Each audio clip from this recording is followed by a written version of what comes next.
80 aastat tagasi kõlas siin esmakordselt eestlaste ühine laul. Üldlaulupidude kaunis traditsioon on kandunud peaaegu läbi sajandi.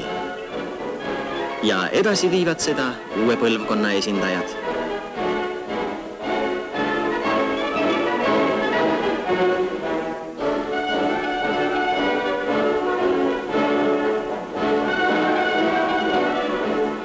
Tartu juubelilaulupeole kogunes toomeorgu tuhandeid.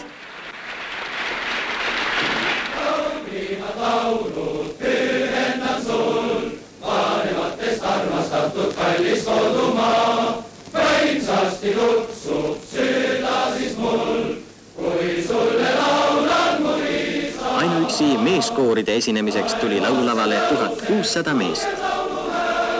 Südame võrkjast vaimustuse võrk, pühamas paigaks oled mul ikka, kuulinen südatuks sopun sees.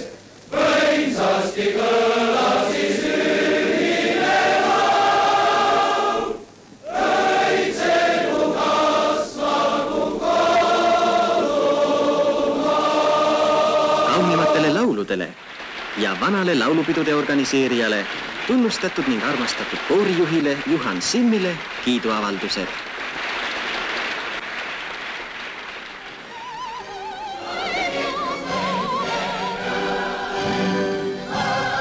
Pidustuste võimsaks ja haaravaks finaaliks kujunes Evald Aava ooperi Vikerlased vabaõhuetendus Vanemuise teatripere esituses.